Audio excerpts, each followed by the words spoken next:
Welcome to Dreamed It, Then Real Lifed It, the podcast where we dive deep into the journey from vision to reality. I'm Kelly Jackson, your guide on this path of self-discovery, transformation, and intentional living. Here, we explore everything from mindset shifts and personal growth to spiritual alignment and entrepreneurship, sharing insights, stories, and actionable wisdom to help you live a life in harmony with your dreams. Every episode will dig into what it means to not only dream big, but to actually consciously create the life you envision. Let's turn your dreams into real life.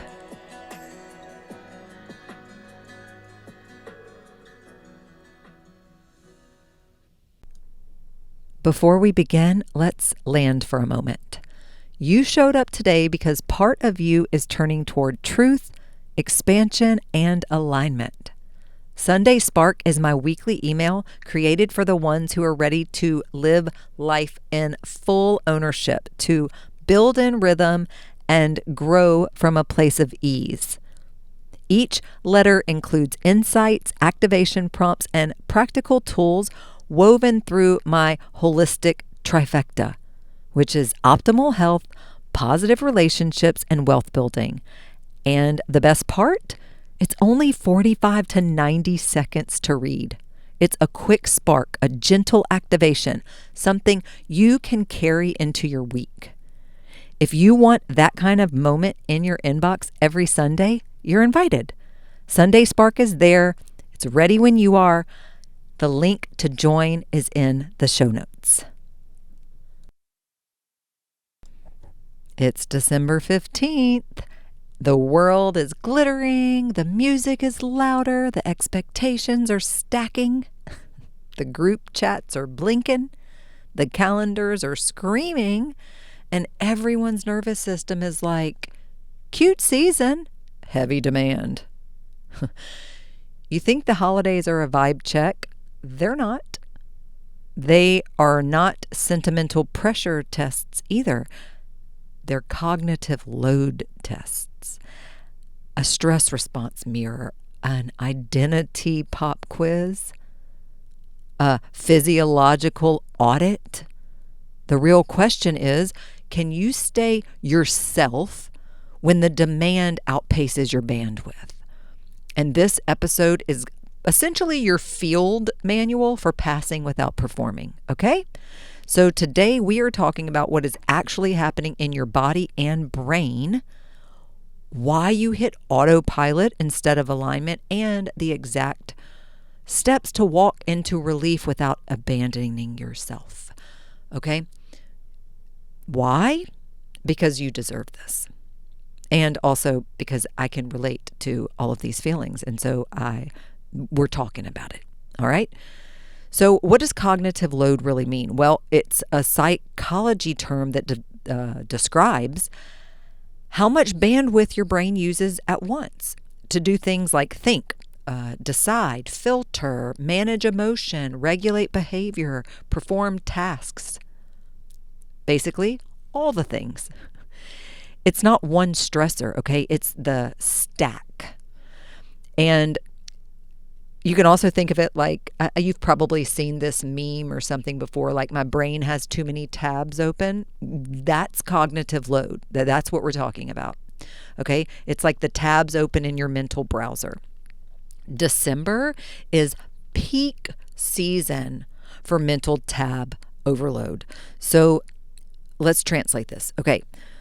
The holidays turn your life into a multi-monitor operating system. If you are tired or overwhelmed or snappy or avoidant or overdoing, numbing, collapsing, guys, it's not breakdown. It's a system notification. Too many emotional apps are running at once. You ever, I know y'all know on your cell phone, if your battery is like going down really quickly, you got to check, like, how many tabs do you have open? And sometimes I don't even think I have that many open, and I go to start closing them. I'm like, oh my gosh, how do I have that many apps open at once? Because I feel like for the most part, I kind of keep them closed, but every now and then I'll notice my juice going down quicker than it should, and I'm realizing I've got all this stuff running in the background. And that's probably happened to you too. As a matter of fact, why don't you just, if you're on your phone, pause, like right now, see how many you have open. Okay? It might be more than you think. And hey, if you only got one or two open, pat yourself on the back. All right? So this is what we're going to talk about today. And we're going to start with the mental browser tab, because that's what I was just talking about. So let's start there. So here you are thinking about gifts, budgets, social obligations, who should be invited or muted, how your body looks in photos, how someone will react to your choices, what should you wear, whether you're honoring yourself, whether you should be doing more, etc., etc., etc. Okay? That stack creates decision fatigue, which makes you default to habit, not integration. And the brain itself, it's not flawed. It's overloaded. Okay? Your psyche is processing 10 workflows at once. And that's why alignment practices have to be short, repeatable, and somatic, not intellectual. Okay? So when we are feeling decision fatigue, that there's research done on this, we default to habit under load. Okay? I'm sure y'all have heard this. Steve Jobs, he wore the same outfit, the same turtleneck and blue jeans all the time. That was one, because we only have so many decisions a day, right? And so by kind of having a uniform, so to speak, you're eliminating that decision fatigue. And he's not the only one to do that either, guys. I'm just the first one that popped into my mind. And that's one thing too. Growing up, I didn't wear uniforms. We wore whatever we wanted to school. And my children, ever since elementary school, have had uniforms. And truly, it's like, I get it. I get it. It really makes things easier, because you're not having this, what do I wear? And having this whole overthinking about, or even not even overthinking, having to come up with a decision of what am I going to wear? You're wearing the same thing every day. You don't have to think about it. Guys, this does help with decision fatigue. Okay? So I just wanted to mention that. There are lots of things that we can do when we notice decision fatigue. The first step is noticing it. Okay, being aware of it and recognizing and realizing that there are actions that you can take. And of course, those actions depend on what the decision is that you're feeling fatigued over. I was letting you know the clothes one. That's an example. And then you can go from there, right? Burnout is built on cortisol cycling. And cortisol spikes feel like urgency when they happen in your body, okay? And repeating urgency feels like identity. Identity feels like safety. Safety feels like truth, even when it's not. Okay, that's the part I want you to hear. That's why we don't quit something that we hate. We only quit when the biochemical cycle shakes. Okay? Meditation breaks the cortisol habit loop. That's why I will always encourage every single one of you to meditate. Please go listen to Meditation in the Quantum Field. That is the most downloaded episode on this podcast to date. This is episode 61. Rather, this is episode 62 of all 61 episodes that have come before this one. The most downloaded episode is meditation, and the quantum field. It's popular for a reason. And I 10-10 recommend that you tune into that one, okay? Meditation breaks the cortisol habit loop. Gratitude interrupts the adrenaline storyline. Check out gratitude as a portal, not a practice. That's episode 59. Again, I'm sending you this way because these are deep dives into this specific thing. All right? Ease feels weird until your body learns to trust it. Okay? And this explains why people wear stress like a badge and peace like an experiment.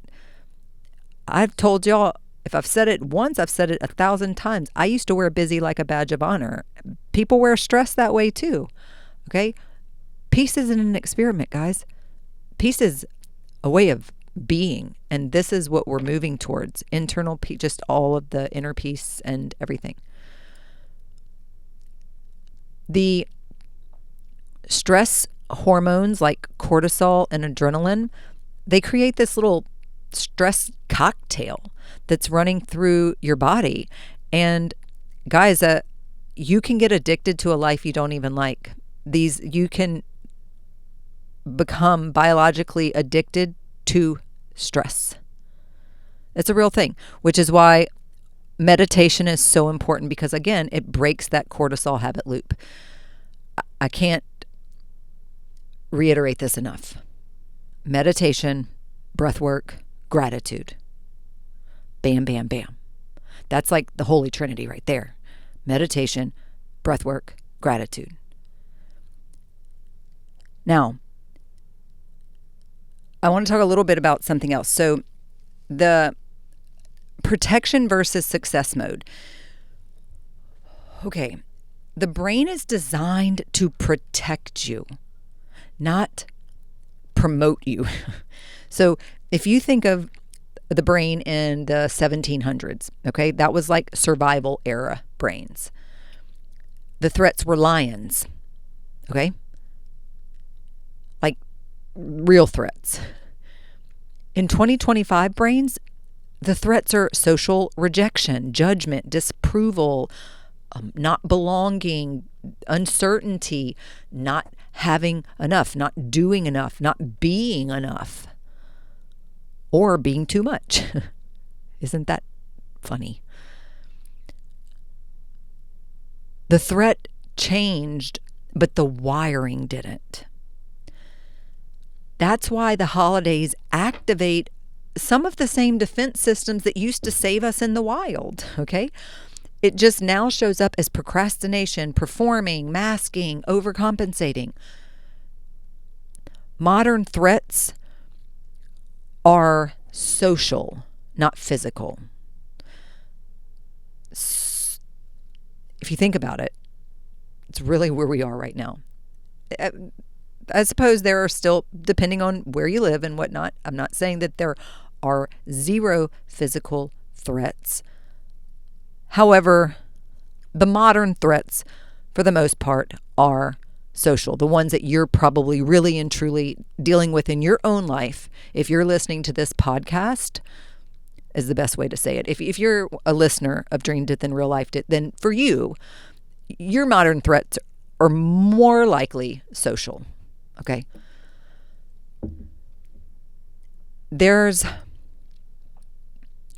I'm basically, my thought process here is I want to go through and share some of these things with you, and then we're going to circle back around and dive into it a little deeper. But I want to just glaze over some of these topics that come to mind, riff on them for just a minute or so, and then we'll circle back around. So some people perform gifts, okay? Some people perform bodies. Some people perform success. Some people perform suffering. December amplifies identity distortion. You don't want people to know you're overwhelmed or you're hurt or you're grieving or you're fatigued or neurodivergent or ADHD or not financially abundant or spiritually expanded beyond religion or no longer operating at your old identity tier, okay? Whatever the case may be. So You polish yourself, not process yourself.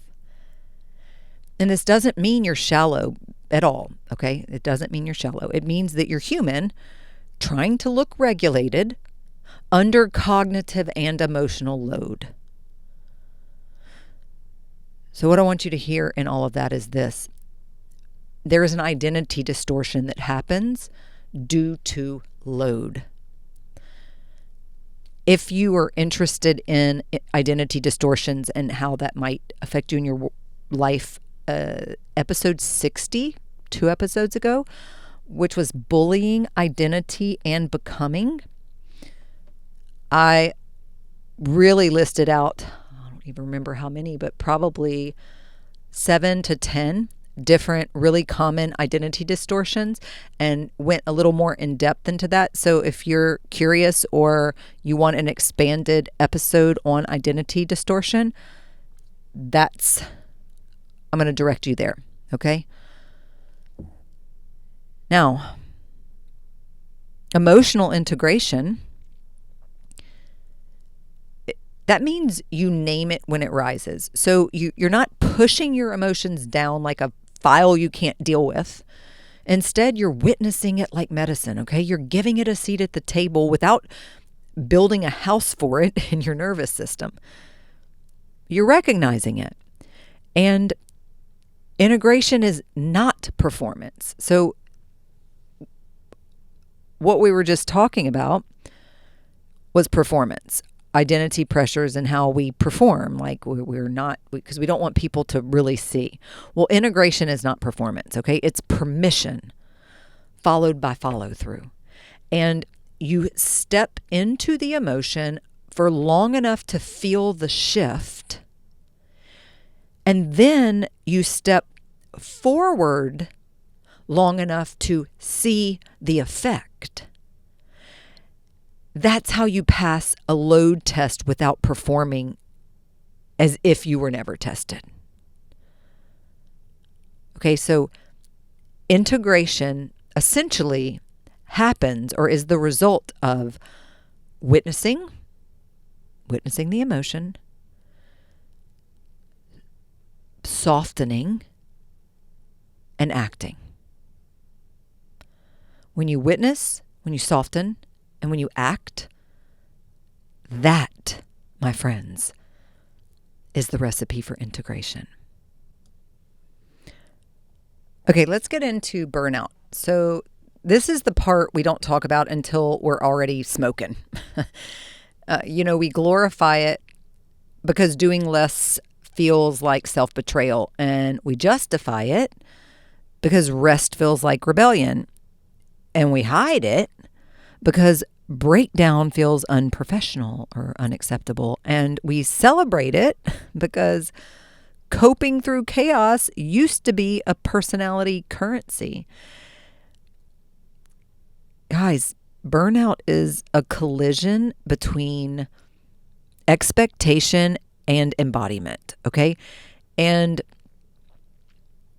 this is why I'm so proud to no longer wear burnout like a badge of honor. Burnout, it's not exhaustion. It's exhaustion plus resentment. Okay? And so it's worse than exhaustion is what I'm saying. And it's fatigue plus identity distortion. It's living in protection mode for too long while performing success. Are you hearing what's happening here? Like it's grief or heartbreak that's been pushed down while productivity is being turned up, okay? It's the moment that your body says, I cannot carry all these versions of me anymore. And burnout happens when emotion is just unprocessed for too long and success is overperformed too loudly and stress is treated like your only fluent language. We got to come back to center. Okay? The burnout stack happens when you got exhaustion plus resentment plus identity leak all stacked on top of each other. That's burnout in a box with a ribbon on top. All right? Let me say this first. So why don't we quit before burnout then? Okay? If we know we're heading in that direction, why do we keep going? Because stress feels righteous. Rest feels lazy. I know that was a limiting belief I used to have. I used to say things like, I had a mantra. Before I even knew what mantras were, I had a mantra back then. It was, I'll rest, or it was, I'll sleep when I'm dead. I mean, for real, I used to say that all the time. I'll sleep when I'm dead. And again, if you listen, earlier I was talking about in the last week's episode about how I used to average about 4.5 hours of sleep, no lie. And I would oftentimes just skip sleep altogether. Well, and I had that mantra, I'll sleep when I'm dead. Like, what? What? That's, oh my goodness. Well, but that was because back then, or for me back then, or I don't know where you are now, but again, it's because I'm answering the question, why don't we quit before burnout? Well, because success feels unsafe, and because peace feels unfamiliar, and because identity change feels like loss, right? Because your mother's generation survived through chaos, and your epigenetic body code remembers that. Here's the good thing about epigenetics. If you didn't already know this, they can change. Epigenetics, yep, you can, well, I say they can change. Which ones are expressed, that you can change. You can change which ones are being expressed in your body. Okay? It's amazing. You're not stuck, is what I'm saying. Even with genetics, you're not stuck. Epigenetics. Now, that is why, ultimately, that's why you justify what's burning you out. And guess what? Your ego, good old ego, it protects the identity that suffering built. Isn't that wild? Guys, burnout only stops when you see it as a consequence instead of currency, okay? You're not afraid of success. You're afraid of losing what suffering built as your proof of life, okay? Stress becomes the currency. Now, what happens if you ignore burnout? Whoa, well, you'll begin losing time instead of collapsing timelines. I don't know about you, but I'm here for the collapsing timelines. We are not, I say I don't know about you. I do know about you. Because if you're listening to this and we're on this journey together, which we are, then you don't want to lose time. You want to collapse timelines, okay? And that's why you're here. And I see you. And I'm happy you're here. Thank you for being here. But so what happens if we ignore burnout? Well, you're going to numb the emotion, which guess what that's going to do? That's going to strengthen the identity wound. And then you resent what you do. Even if you chose it, you resent it because you're freaking burned out. And you carry this cortisol chemical the cortisol chemistry for too long. And that's going to keep you stuck in the same habit loops, okay? And not to mention, guys, cortisol, especially if you're living in chronic fight or flight, or if you're constantly pumping cortisol into your body. And if you're noticing why you've got belly fat that's kind of stubborn, no matter what great foods you eat and how much exercise you're doing, you just got fat on your belly that seems like it will not go away. Guess what? That's cortisol. The belly is where cortisol stores fat. That's, you can read that anywhere. If you're interested in learning more about it, I'm not going to get into that in this episode, but I'm letting you know that if you have stubborn belly fat, cortisol is the culprit. Okay? What can you do to lower cortisol? Oh yeah, meditation, breath work. Remember? Okay.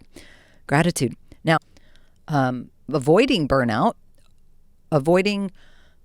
awareness, rather, robs you of your self-authority, okay? You don't abandon the calling outwardly. You abandon yourself inwardly. And unprocessed cortisol keeps you stuck.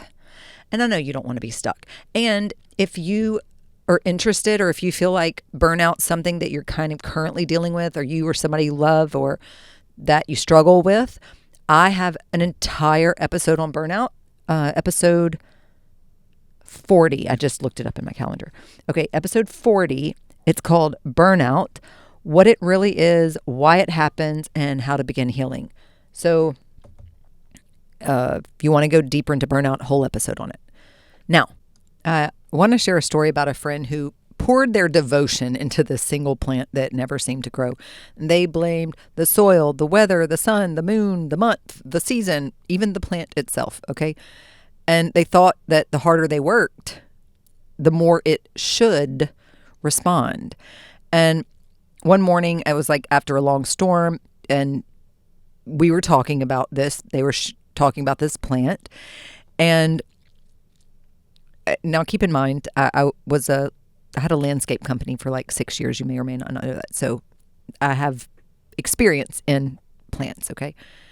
And I said, the roots aren't confused. The environment is. And explained that when a plant struggles long enough, that the gardener, whoever's tending to it, often believes that they have to water it more intensely or something like that, when the real shift comes from changing where the water lands, okay? So this friend transplanted the plant into new soil, and not with frustration and not with force, with clarity, okay? And within weeks, guys, green shoots were pushed towards the sky, and they were soft, they were unstoppable. And someone that was in the proximity of the friend was like, well, that was lucky. And we kind of had this conversation and smiled and said, or what I had said to them when they shared that someone had said that they were lucky, I was like, you finally watered the world that could hold the roots, okay? Flowering wasn't the miracle, moving the plant was, in other words. Now, I want to talk a little bit about how burnout can really look different in different personalities, okay? So, I just got my headphone cord caught on the chair. The overgiver, I've been an overgiver. The overgiver starts burning out relationally, okay? The perfectionist burns out mentally. The empath burns out somatically. And the achiever burns out socially. Some collapse inward, some explode outward. Everybody burns out when identity is performed too long without integration. And the real interruption is not shame, not ever.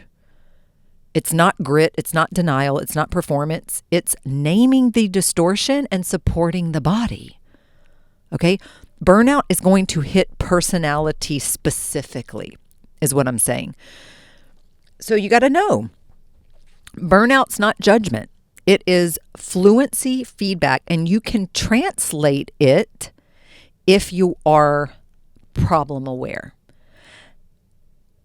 You're listening right now and becoming more and more problem aware and solution oriented every day.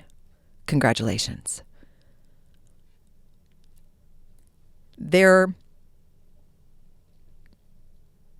Well, let's say this. So if you are feeling cognitive overload right now, I'm with you. I've lived this too. I promise you. So the question is not, okay, well, how do we fix the algorithm? It's how do we upgrade the nervous system beneath it? Even though it's the winter here, I'm going to kind of use this analogy. Spring cleaning your psyche is actually physiological cleaning. Okay? So it's time for that. Let's do it. Now, what I'm getting into here, so we've been talking about burnout, but I want to get into a little bit more about somatic relief and some regulatory practices that will sustain you. And again, somatic is in your body. That's what we mean when we talk about somatic relief. So that is relief in your body. And I think the best place to start for this conversation is going to be the vagus nerve. And we're going to explain it really simply. You may already be familiar with the vagus nerve. If not, that's okay. I went most of my life without knowing what the vagus nerve was. So no shame there, okay? The vagus nerve is the longest nerve in the body, and it runs from the brainstem down through the neck, across the heart, the lungs, the diaphragm, and into the digestive system. And it is the nerve that is responsible for signaling safety, calm, connection, restoration, okay? When you do a slow exhale breathing or humming or cold exposure or intentional appreciation, you're not doing something cute for your mood, guys. You are literally signaling your biology, we are safe to relax now. And that's why the vagus nerve lowers your heart rate and deepens your breath and resets your strength response. It's like essentially the on-off switch for your parasympathetic nervous system, okay? And it really loves the slow breathing and the humming especially. Like, all that kind of stuff. Don't be afraid to do that. It's good for you. So again, it's the longest nerve in your body and it signals safety and calm. And breathwork is the fastest reset button. So long inhale, that's a sympathetic. Okay, alert, up, scanning. Long exhale, parasympathetic. Calm, restore, heal. Okay? Your body trusts exhale more than explanation. I'm going to say that again. Your body trusts exhale more than explanation. So 2 minutes of intentional exhale breathing can physiological interrupt stress long enough to change the neurotransmitters, guys. It clears the flood of cortisol that is cascading through your fascia. And by the way, breath work is the first language you learned. Okay. And breath work also shifts your nervous system instantly, period. I mean, just that's facts. If you don't already know about the fascia, I feel like I just need to. Let me just say this. Okay, your fascia is a complex network of tissue that you're basically wearing. It's like a bodysuit. It covers every organ, every bone, every tissue, everything. Everything is covered in fascia. It's between every organ, everything is covered in fascia. And aside from that, if you were to take off your skin, which by the way, fascia is on the underside of your skin. And that's what I was going to say. It's like a bodysuit for your entire body. So if you're to remove your skin altogether, your fascia is your body. It would be your entire shape of your body is fascia. And again, it's wrapped in everything. But your fascia holds memory. It holds emotion. It holds all kinds of things. And fascia can get tight. It can get hard. You You can get adhesions. There's so much that can happen with your fascia. You want your fascia to be soft and all this kind of stuff. And you can heal your fascia. If you don't, I'm not going to get deep into fascia now. It is fascinating. And it's something that this year I've dived so deep into, and I'm just can't get enough of it, honestly. But I don't want to turn this into a fascia talk. But like, if you're interested, research. And I'm sure at some point I feel like I probably will do a whole episode on this, just because it's fascinating and it's more important than you realize. So then, not you specifically, any of us, it's just like amazing. So we should talk about fascia more. Now, but for right now, we're talking about breathwork being the fastest reset button. And I tend to come back to breathwork, I don't even know how many times a day. It's just such a wonderful practice. And again, your breath is freely accessible to you. So use it. Okay, become friends with your breath. Now, I want to talk a little bit about cold exposure without extremes. So if you were to do a 10 to 30 second cold face rinse or neck exposure, or something that activates shock proteins that lower inflammation and interrupt those cortisol spikes, that would be great, because cold exposure has science behind lowering stress chemistry. I know it's, I want to say maybe often mislabeled as a biohacking trend. But guys, you don't have to do ice baths for 5 minutes, okay? Even micro cold exposures signal the body change is safe, stress is optional, we can adapt here, all right? Now, my personal experience with cold exposure, I will say this, that I do like doing ice baths, cold plunges and all that. That's something that I do enjoy doing. I will also say this. If you are currently living in more of a dysregulated state, if your baseline is currently more high stress, if you're not regulating, if your HRV is low, that's your heart rate variability.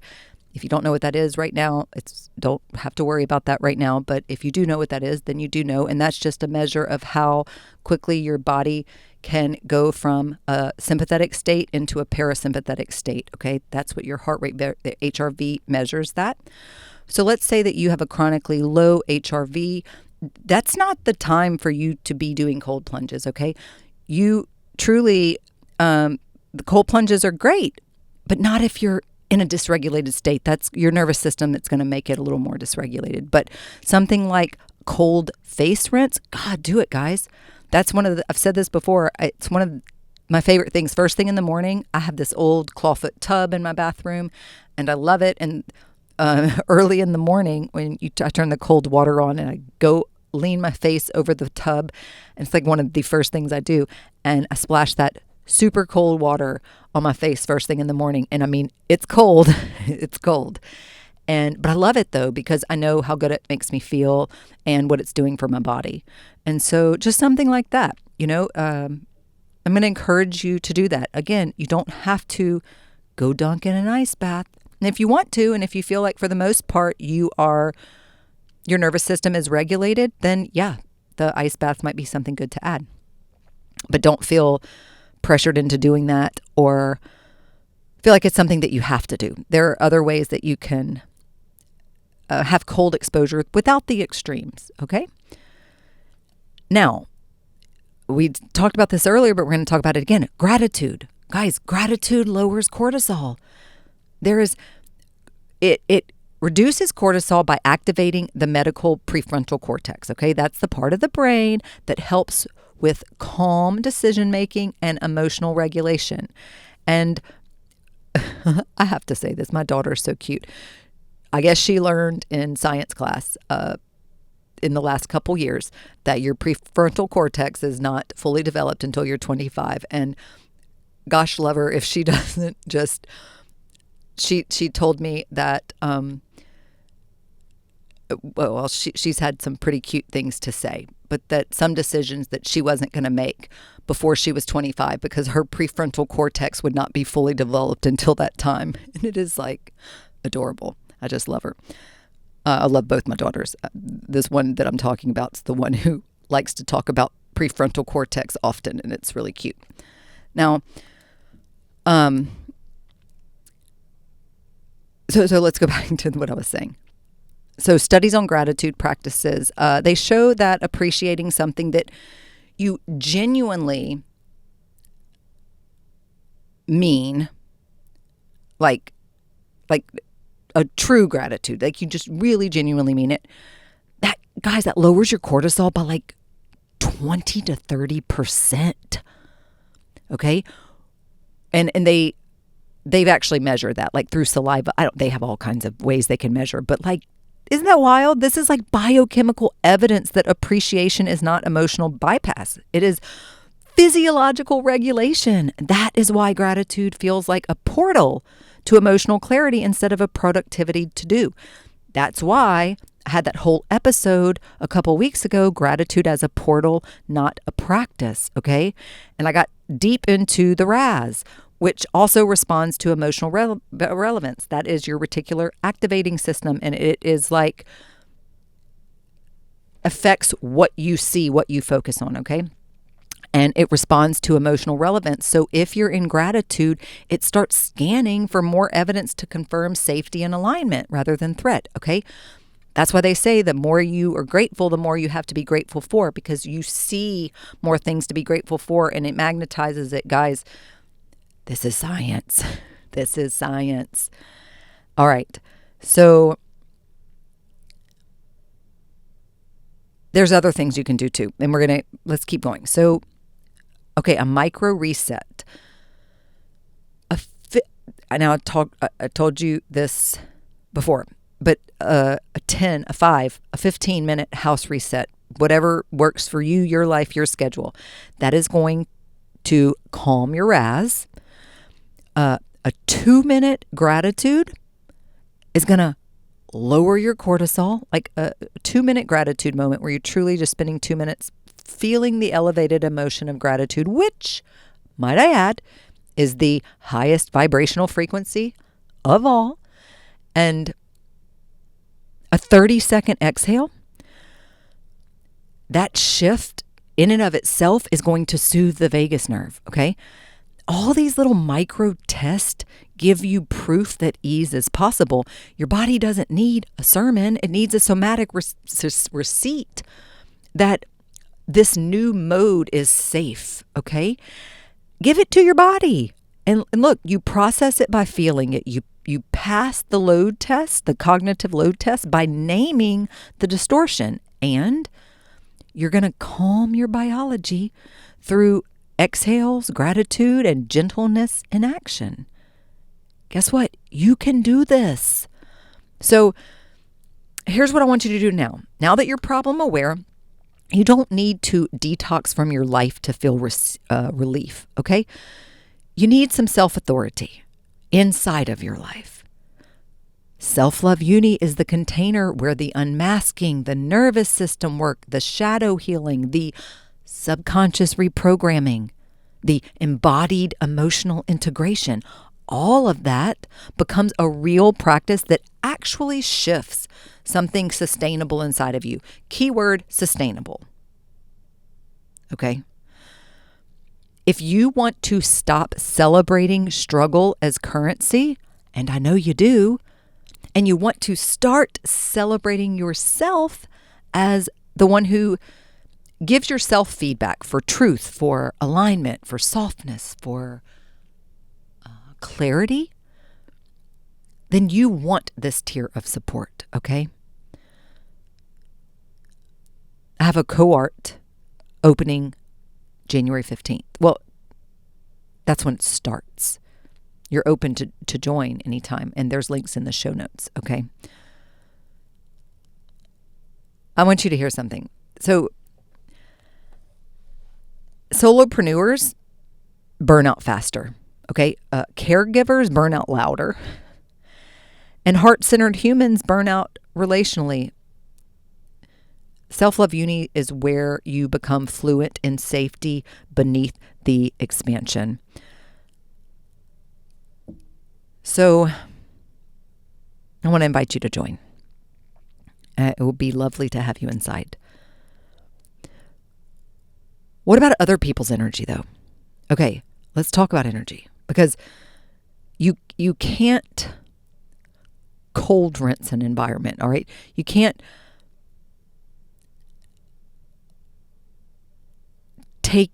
remember I was just saying earlier that they use saliva tests to measure that stuff. Well, guess what? You can't salivary test cortisol off somebody else. Okay, so what do you do when other people's energy is aggressive or toxic or hurtful or angry or loud? Because sometimes it is. Well, you don't engage with their stories from a place of fear of not belonging. You don't collapse or lash back at them. You don't build a narrative home for their unkindness in your fascia. Instead, you're going to anchor into self-choice and in the moment and in the practice, what is fluent for your biology, okay? So exhale, name the distortion, micro resets, witness what is for you, and leave the rest in the feel where it belongs, guys. Boundaries are self-love, and protection mode is self-leadership until a truer you arrives in multi-dimensions. And you can create an energetic bubble without bypassing, okay? You can visualize an orb around you, around your whole body, like 3 feet out. Not to hate them back, never. That's not the goal, okay? It's to give your nervous system a receipt of safety in a social environment instead of collapse. So when these other people's energy, you just put up that orb that protects you. That is not going to, I don't receive that. I don't receive your energy. I don't receive your energy, okay? Yes, it works, just so you know. If you are tired right now, that's the test. It's not the failure. It's the test that says you're ending a chapter, not the one where you collapse, but the one where you recognize it, and the one where you choose yourself, and the one where you embody the new you that is arriving. You're ready. You know you are. And you don't have to solo it, okay? Self-Love Uni starts January 15th. I'll see you inside. Guys, you don't have to perform your life. You don't have to polish your wounds. You don't have to bulldoze your calling to find relief either. This whole full life upgrade was never meant to be perfect, okay? It's meant to be true. And it happens in layers. And it matures in presence. And you pass the test by naming the distortion, supporting your biology, and ultimately choosing yourself. Okay? I'll see you inside Self-Love Uni. Thanks for tuning in to Season 2, The Embodiment Era. I love you. See you next week. Bye-bye. Thank you for tuning in to Dreamed It, Then Real Lifed It. I hope today's episode sparked something powerful within you. Remember, every step you take towards your vision counts, no matter how small. If you enjoyed today's conversation, please take a second to hit that subscribe button or leave a review. That would be amazing. Or share the podcast with someone who's ready to bring their dreams into reality too. And if you're looking to dive deeper, connect with me on social media at Dreamed It, Then Real Lifed It, or at BE_what you want.